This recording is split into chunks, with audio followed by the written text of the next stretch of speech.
আপনি ফুচকা চটপটি না খেয়ে থাকতে পারবেন না ভাই। আমরা তো ওয়াসার পানি তো প্রপার বিশুদ্ধতা পাচ্ছি না।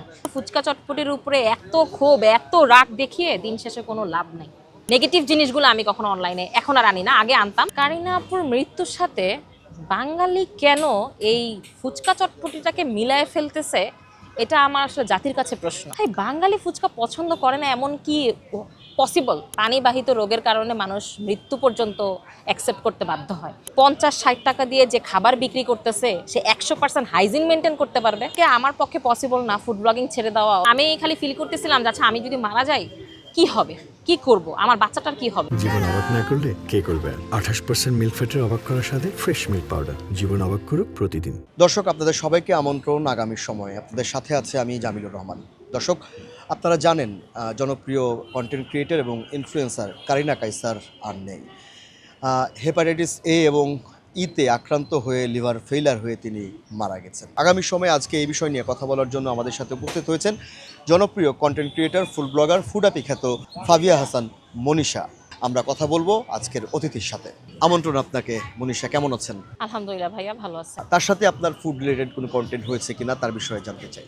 কারিনা কায়সার আপুর সাথে আমার এই পর্যন্ত 2বার দেখা হয়েছিল এবং আমার প্রথম এবং দ্বিতীয় দেখাতে আমার কখনো এটা ফিল হয় নাই যে এই মানুষটার সাথে আমার এই প্রথম বা দ্বিতীয়বার দেখা হয়েছে। অলওয়েজই উনি আমাকে অনেক স্নেহ করতো। আই ডোন্ট নো ওয়াই, উনি কি মানুষটাই এরকম নাকি স্পেশালি আমাকে একটু বেশি ভালোবাসতো। ওনার ব্যবহার, আচার আচরণ, কথাবার্তা অনেক বেশি হাম্বল, অনেক বেশি সে এডুকেটেড এবং সেই সাথে সে অনেক বেশি মানে মমতা তার ভিতরে।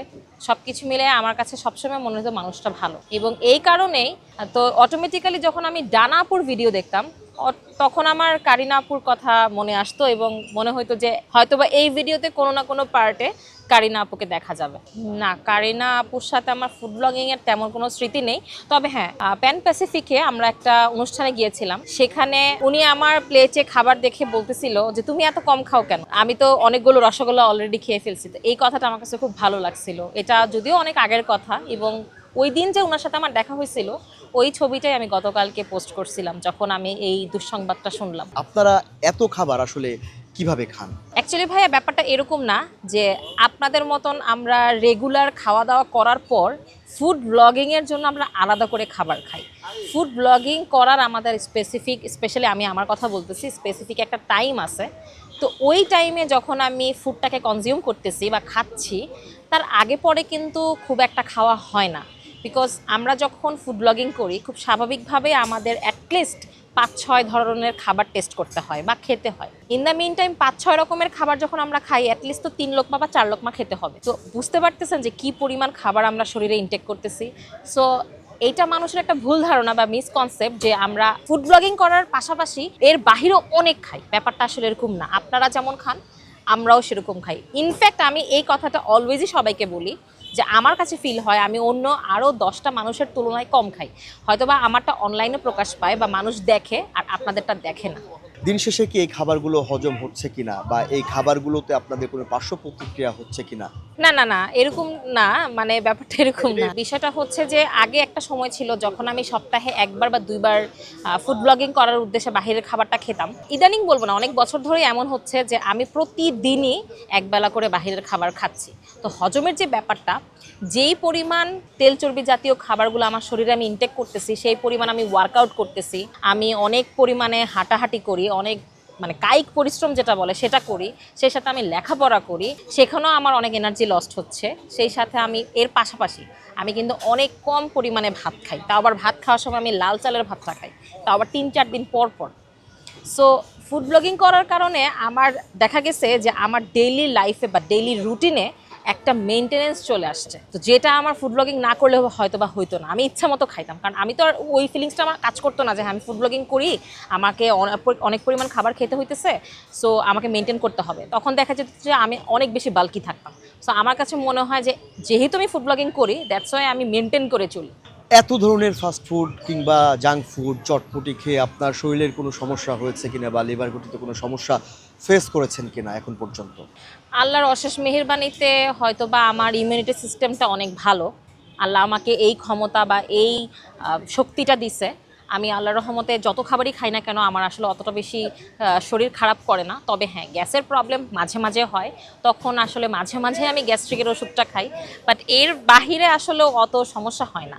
আর এছাড়াও আমি যত খাই না কেন আমি অনেক পরিমাণে ওয়ার্কআউট করার ট্রাই করি। যেমন আমি এখন বাহিরে যে হাঁটতে বা দৌড়াতে পারবো না জন্য বাসায় আমি ট্রেডমিল কিনছি। বাসায় আমি একটানা প্রতিদিন 40 থেকে 45 মিনিট, কখনো কখনো 50 মিনিট 60 মিনিট পর্যন্ত আমি একটু জোরে হাঁটি। মনীষা, খুবই গুরুত্বপূর্ণ একটি বিষয় যে কারিনা কাইসারের মৃত্যুর পর চটপটি এবং ফুচকা নিয়ে একটা ভয় তৈরি হয়েছে, এই বিষয়টিকে কিভাবে দেখছেন? কারিনা আপুর মৃত্যুর সাথে বাঙালি কেন এই ফুচকা চটপটিটাকে মিলায় ফেলতেছে, এটা আমার আসলে জাতির কাছে প্রশ্ন। একটা মানুষ অসুস্থ ছিল, কি পরিমাণ ট্রল যে করা হয়েছে, মানে এমন একটা ভান যে তারা জীবনও অসুস্থ হয় না, তারা জীবনও বাহিরের খাবার খায় না, চটপটি ফুচকার নাম তারা জীবনে শুনেই নাই। পৃথিবীতে শুধু আর শুধুমাত্র কারিনা আপুই এটা খাইছিল এবং এটার জন্যই হচ্ছে তার এই শাস্তিটা হয়েছে, মানে এরকম একটা অ্যাটিটিউড। আসলে বিষয়টা এরকম না, সে অনেক দিন আগে থেকে অসুস্থ ছিল, আর অসুস্থতাও আল্লাহর একটা ইচ্ছা। কিছুদিন আগে আপু একটা ভিডিও প্রকাশ করছিল তার পেজে যে সে ফুচকা খাচ্ছে, সে খুব ফুচকা পছন্দ করে। ভাই, বাঙালি ফুচকা পছন্দ করে না এমন কি পসিবল? ছেলে মেয়ে বৃদ্ধ সবাই, প্রত্যেকটা মানুষ ফুচকা লাভার। আর টকের কথা যেটা বললেন, এখন যেখানে ডিরেক্ট ওয়াসা আমাদেরকে ইচ্ছাকৃতভাবে জোর করে নর্দমার পানি খাওয়াই দিতেছে, সেইখানে আপনারা না খতেই দেখে আপনারা ওই ফুচকার টক পানির মধ্যে যে পড়ে আছেন, এটা বিষয়টা একটু হাস্যকর না? আমরা তো ওয়াসার পানি তো প্রপার বিশুদ্ধতা পাচ্ছি না, সেখানে টক পানির কথা আসতেছে, সেটা মানে এটা তো রিডিকিউলাস ব্যাপার স্যাপার। আপনার কথা শুনে আমার ইচ্ছা করতেছে অনেক জোরে জোরে হাসি। দূষিত পদার্থ অথবা হেভি মেটাল অথবা জার্মস, এটা কি শুধু ফুচকা চটপটিতেই থাকে? মাছ মাংসে থাকে না? সবজিতে থাকে না? ফলে থাকে না? আমরা যে এই যে পানি খাচ্ছি, পানিতে থাকে না? সবথেকে বেশি রোগ জীবাণু থাকে হচ্ছে পানির মধ্যে। পানিবাহিত রোগের কারণে মানুষ মৃত্যু পর্যন্ত অ্যাকসেপ্ট করতে বাধ্য হয়। মানে চটপটি ফুচকা তো খুব মামুলি ব্যাপার, পুরো এনভায়রনমেন্টটা আমাদের দূষিত। আমি এখন যেই জায়গাটাতে বসে আছি এটার বেশি না, মানে কত 100 মিটার সামনে আপনার সিটি কর্পোরেশনের বিশাল বড় একটা বাগান, ওইটার সামনে দিয়ে মানুষ যেতে পারে না, এত পরিমাণ দুর্গন্ধ, এত পরিমাণ বিচ্ছিরি অবস্থা, কিন্তু লাখ লাখ মানুষ প্রতিদিন ওটা দিয়ে যাওয়া আসা করতেছে, ওটা সামনে দিয়ে, রাস্তার সামনে ময়লা ফালায় রাখছে। চটপটি ফুচকার যে বিজনেস করে তারা খুব বড় জোর 50-60 টাকায় হচ্ছে সেল করে। তা আপনার কি কখনো মনে হয় 50-60 টাকা দিয়ে যে খাবার বিক্রি করতেছে সে 100% হাইজিন মেনটেন করতে পারবে? চটপটি ফুচকা যারা বিজনেস করতেছে এই আইটেমটা নিয়ে আমি একটা একটা করে পয়েন্ট বলি। প্রথম কথা হচ্ছে, একই পানির মধ্যে তারা বাটি চামচ ধুচ্ছে, তারা ওয়ান টাইম ইউজ করতেছে না। ওই পানির মধ্যে হচ্ছে জীবাণু থাকতেছে। তারা যে টকটা বানাচ্ছে, এই টক পানিটা কোত্থেকে নিচ্ছে, এটা একটা প্রশ্ন। আরেকটা বিষয় হচ্ছে, যেই মামা বা যে ভাইয়াটা বা যে আঙ্কেলটা ফুচকা চটপটি বানাচ্ছে, তার প্রয়োজন অনুযায়ী সে অ্যাটলিস্ট সারাদিনে মানে কম করে ধরি 2 থেকে 3 বার তো টয়লেটে যায় না? তার জন্য কি টয়লেট বরাদ্দ থাকে বা রেডি থাকে? নো। সে খুঁজে খুঁজে খুঁজে খুঁজে দেখা যায় কোনো না কোনো একটা পাবলিক টয়লেটে যায়। ওই পাবলিক টয়লেটে সে ইউজ করার পর কতটুকু স্যানিটাইজ করে সে নিজেকে? করতে পারে না, এটা পসিবল না। তো এখন আপনারা এত কিছু পয়েন্টগুলো বাদ দিয়ে এগুলো মিসিং করে আপনারা শুধুমাত্র চটপটি ফুচকার পিছনে আছেন, এটা কেমন মানে হাস্যকর বিষয় না? ফুড ব্লগিং করতে গিয়ে অস্বাস্থ্যকর খাবারের বিড়ম্বনায় আপনি পড়েছেন, এরকম কোনো অভিজ্ঞতা যদি থাকে? আপনি যত নিয়ম মানেন না কেন, যত সুরক্ষাতে থাকার চেষ্টা করেন না কেন, আপনি খোদার 30 দিন সুস্থ থাকবেন না। প্রথম কথা হচ্ছে এটা। আপনি যতই সুখে থাকেন না কেন, যতই ভালো থাকেন না কেন, আপনার জীবনে বিপদ আসবেই, আপনার জীবনে অসুস্থতা আসবেই। এটা আল্লাহর ইচ্ছা। এখন বিষয় হচ্ছে যে জানার সত্ত্বেও আমরা ট্রাই করি ভালো থাকার। এই যেহেতু ফুড ব্লগিংটা আমার একটা পেশা বা প্রফেশন, এবং আপনি যতই চেষ্টা করেন আপনি 30 দিন ঘরে খেতে পারবেন না, তাকে বাইরে যেতেই হবে।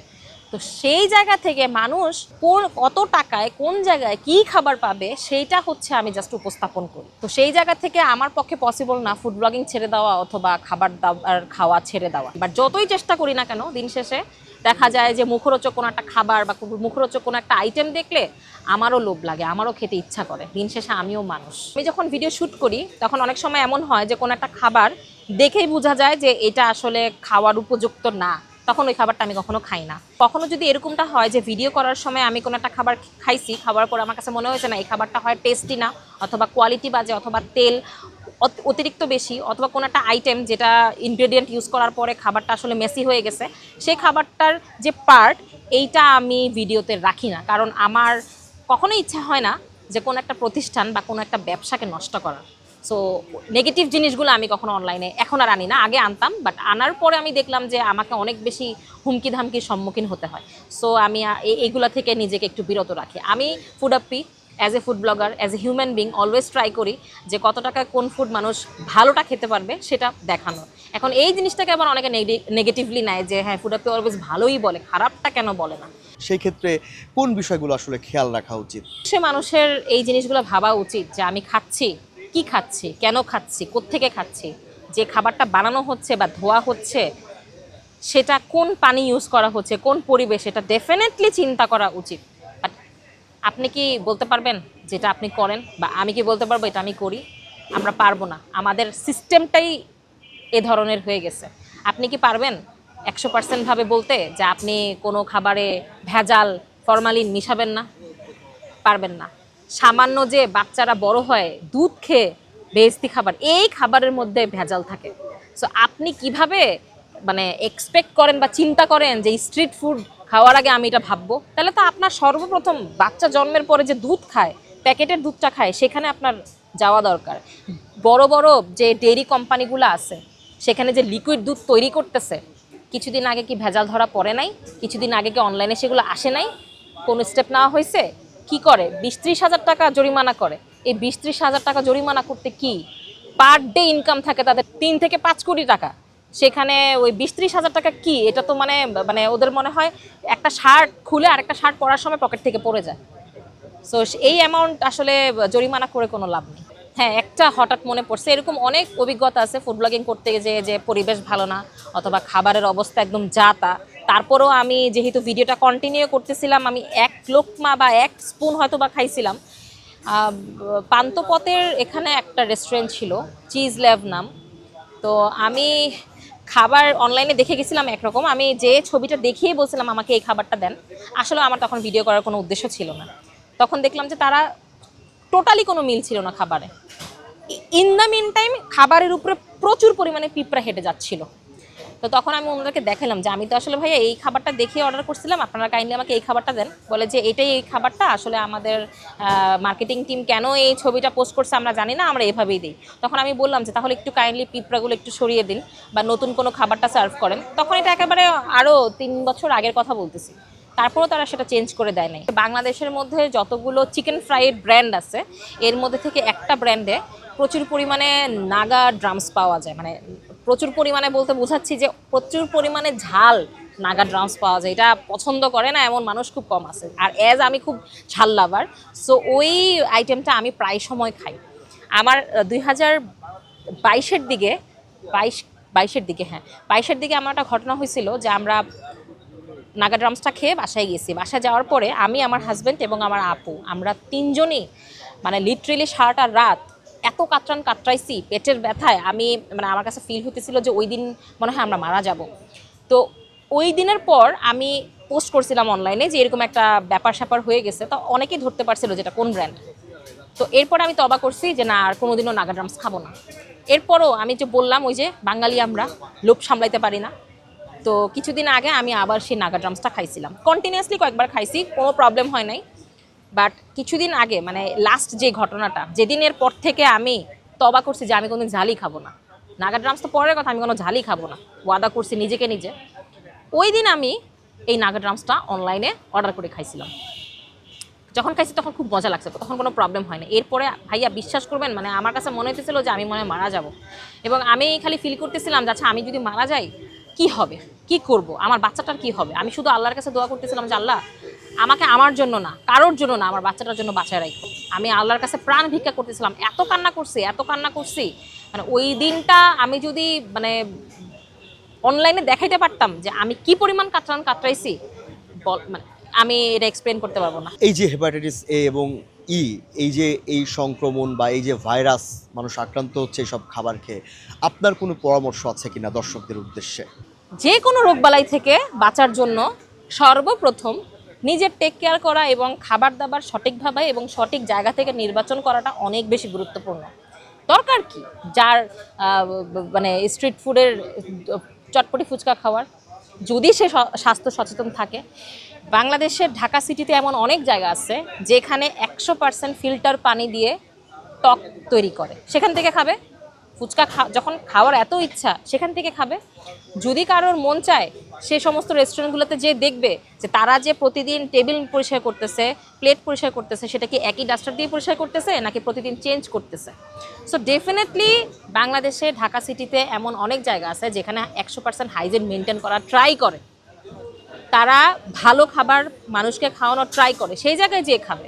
আপনি ফুচকা চটপটি না খেয়ে থাকতে পারবেন না ভাইয়া, জীবন দশায় আপনার একবার হলেও খেতে হবে। আর এটা এমন একটা খাবার যেটা দিয়ে ব্র্যান্ড করা সম্ভব, যেটা দিয়ে লাখ লাখ কোটি কোটি টাকা ইনকাম করা সম্ভব, যেটা দিয়ে হাজার হাজার লক্ষ লক্ষ মানুষের কর্মসংস্থান দেওয়া এবং নেওয়া সম্ভব, গঠন করা সম্ভব। সো এই আইটেমটাকে বাদ দিলে বাঙালির সমস্ত সমস্যার সমাধান হয়ে যাবে। দিস ইজ অ্যাবসলিউটলি ইনসেন এবং জোকস অ্যাপার্ট। শুধু চটপটি ফুচকা না ভাইয়া, লেট মি ফিনিশ, শুধু চটপটি ফুচকা না ভাইয়া, আপনি যে কোনো ফুডেই আপনি করেন না কেন, মানে অবজার্ভ করেন না কেন, প্রত্যেকটা ফুড আপনি চাইলে হাইজিন মেনটেন করতে পারবেন, আপনি চাইলে হাইজিন ছাড়া যেমনি মন অমনি দিতে পারবেন। কেন স্ট্রিটে কি বার্গার পাওয়া যায় না, পিৎজা পাওয়া যায় না? সেই বার্গার সেই পিৎজা যে সার্ভ করে, সার্ভিং ডিশটা সেটা কিসে ধোয়ে না, জাস্ট হচ্ছে টিস্যু দিয়ে একবার মুছে ফেলে। কেন চাইলে কি তারা মানে যেখানে বড় বড় ভালো ভালো রেস্টুরেন্টগুলো সেগুলোতে কি মানে ডিটারজেন্ট দিয়ে ধুচ্ছে না বা হাইজিন মেনটেন করতেছে না, প্রপারলি কি তারা পরিবেশটাকে ঠিকঠাক করতেছে না? সো শুধুমাত্র ফুচকা চটপটির উপরে এত ক্ষোভ এত রাগ দেখিয়ে দিন শেষে কোনো লাভ নেই। ভিউয়ের জন্য আমরা দেখি যে অনেকেই নানান ধরনের ট্রেন্ডিং টপিক নিয়ে অস্বাস্থ্যকর খাবারও প্রমোট করছেন। সেই জায়গা থেকে আসলে ফুড ব্লগারদের কতটুকু নৈতিকতা অবলম্বন করা উচিত? অত্যন্ত চমৎকার একটা প্রশ্ন করছেন ভাইয়া। আমার হোল লাইফে এরকম অনেকবার হয়েছে যে কোনো একটা স্ট্রিট ফুড যেটা দেখতে খুব আকর্ষণীয়, আমি 100% শিওর যে এটা যদি আমি ভিডিও করি এটা ভাইরাল হবে এবং এটা ভিউ ভালো হবে, আমি সেটা ভিডিও করি না তা না। ভিডিওটা যখন শ্যুট করি তখন দেখি যে অবস্থা জঘন্য থেকে জঘন্যতম, সেই ভিডিওটা দিন শেষে আমি আর আপলোড করি না। কারণ আমি গেছি, আমি দেখছি অনেকে খাচ্ছে, বাট আমার দ্বারা কেউ ক্ষতিগ্রস্ত হবে বা সেও যাবে এইটা আমি পছন্দ করি না। সো আমি পারতপক্ষে চেষ্টা করি এই ধরনের অস্বাস্থ্যকর পরিবেশের খাবার বা অস্বাস্থ্যকর খাবার প্রমোট না করার জন্য, না দেখানোর জন্য। ফুড ব্লগার হিসেবে আপনার কি মনে হয় যে রেস্টুরেন্ট বা যে স্ট্রিট ফুডগুলো আছে সেগুলোতে আসলে কতটুকু হাইজিন মেনটেন করা উচিত? হাইজিন মেনটেন করাটা হচ্ছে একটা এথিক্যাল কনসিডারেশন। এটা এখান থেকে আসবে, এখান থেকে না। কেউ আমাকে বললো আমি করলাম না, আমার মন থেকে আমি করলাম, আমার বুদ্ধি থেকে আমি করলাম, এখান থেকে আসতে হবে।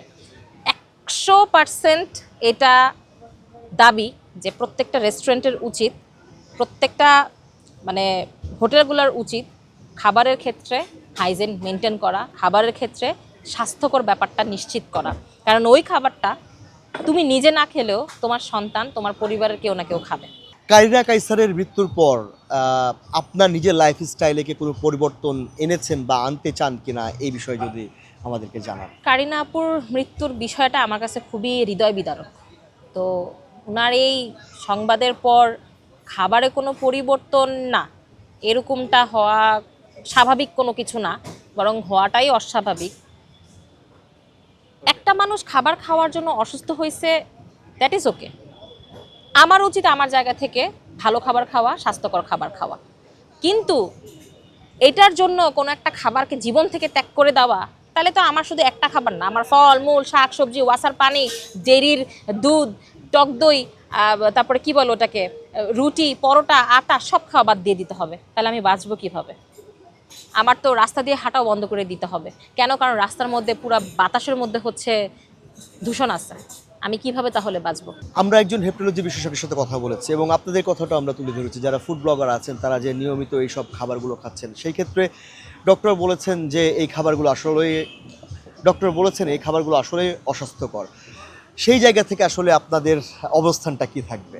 আল্লাহ মাফ করুক, যদি কখন এরকমটা হয় যে লিভার জনিত কোনো সমস্যায় ভুগতেছি, তাকে অনাকাঙ্ক্ষিত বা খুবই কষ্টের, এবং আল্লাহ মাফ করুক এরকমটা যেন কারোর সাথেই না হয়, কোনো শত্রুর সাথেও না হয়, আমার সাথেও না হয়। কারণ দিন শেষে আসলে আমরা কেউ অমর না, আমাদের প্রত্যেকেরই চলে যেতে হবে, কিন্তু চলে যাওয়ার কারণ যেন কোনো কষ্টদায়ক কোনো কিছু না হয়, সুস্থ স্বাভাবিকভাবেই যেন চলে যাওয়ার হলে চলে যাই। আর ডাক্তারের যে কথা, বা এটা জেনে শুনেই আসলে আমরা প্রত্যেকে ফুড ব্লগিংটা করতেছি, বা এটাকে শখের জায়গাটাকে পেশা হিসেবে বেছে নিয়েছি। শুধু তাই না ভাই, আপনারা যে সাংবাদিকতা করেন, প্রতিদিন হয়তো বা মোটরসাইকেলে চলাফেরা করেন, দিন শেষে আপনারাও তো জানেন যে আল্লাহ মাফ করুক আপনাদের অ্যাক্সিডেন্ট হতে পারে, এবং বাংলাদেশে সবথেকে অ্যাক্সিডেন্টের রেট কিন্তু মোটরসাইকেলে বেশি কম্পারেটিভলি। সো তাই বলে কি আপনি মোটরসাইকেল চালানো বন্ধ করে দিবেন? দিবেন না। আপনাকে আপনার প্রফেশনের জন্য এই কাজটা করতেই হবে, আমাকেও আমার প্রফেশনের জন্য খেতেই হবে। এই যে যারা ওয়েল্ডিংয়ের কাজ করে বা ইলেকট্রিক কাজ করে, তারাও তো জানে যে এটা রিস্কি, জানে না? যারা এই যে কি জানি বলে, চেরনোবিলের প্ল্যান্টে কাজ করতো, তারাও তো এই কারণেই আসলে চলে গেছে পৃথিবী থেকে, প্রফেশনের কারণে। সো এটা আমরা আসলে আগে থেকেই জানি, আমরা বুঝি, আমরা মানি। এখন কি করব, কিছু করার নাই দিন শেষে।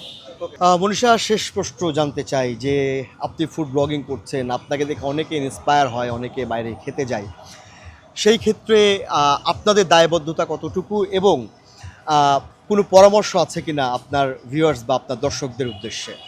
অবশ্যই, আমি তার জন্য দর্শকের প্রতি অত্যন্ত কৃতজ্ঞ। শুধুমাত্র খাবার ভালোটা প্রমোট করা অথবা ভালো খাবারটাকে মানুষের কাছে উপস্থাপন করাটাই আমার নৈতিক দায়িত্ব না, ভালো কোনো প্রোডাক্ট যেটা স্কিনে আমরা ইউজ করব, হেয়ারে আমরা ইউজ করব, বডির যে কোনো পার্টে ইউজ করব, এটাও আমার একটা নৈতিক দায়িত্বের মধ্যেই পড়ে।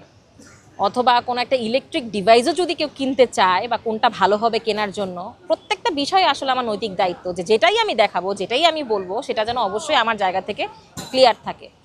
আজ পর্যন্ত এমনটা কখনো হয় নাই যে প্রোডাক্টটা আমি ইউজ করি না, বা যে খাবারটা আমি নিজে খাই না, সেটা আমি অন্যকে ইনফ্লুয়েন্স করি বা অন্যকে বলি যে তোমরাও কেনো, তোমরাও পড়ো, তোমরাও খাও।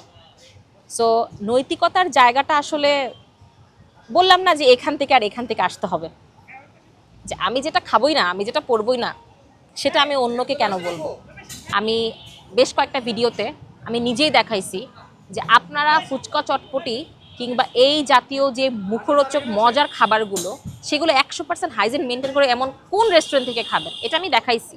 এখন সেটা মানুষ যদি ইগনোর করে, সেটা তো মানুষের সমস্যা, বাট আমি তো আমার জায়গা থেকে দেখাইছি। এমন কোনো ব্লগার কি আছে বাংলাদেশের মধ্যে, আমি চ্যালেঞ্জ করে বলতে পারবো, এমন কোনো ফুড ব্লগার কি আছে, বা এমন কোনো অন্য কোনো ব্লগার কি আছে যে কিনা এতটা হাইজিন মেনটেন করে এইরকম কোনো ফুচকা চটপটির দোকান দেখাইতে পারছে বা রেস্টুরেন্ট দেখাইতে পারছে? দেখাইতে পারে নাই, কারণ টাকা পায় নাই তাই। অনেক অনেক ধন্যবাদ মনীষা আপনাকে আমাদেরকে সময় দেওয়ার জন্য। দর্শক, কথা বলছিলাম ফুড আপির মনীষার সাথে। দর্শক, আমাদের আজকের আয়োজন এখানেই শেষ করছি, পরবর্তী আয়োজন দেখার আমন্ত্রণ জানিয়ে সবাই অনেক অনেক ভালো থাকবেন, সুস্থ থাকবেন এবং অবশ্যই সাবধানে থাকবেন।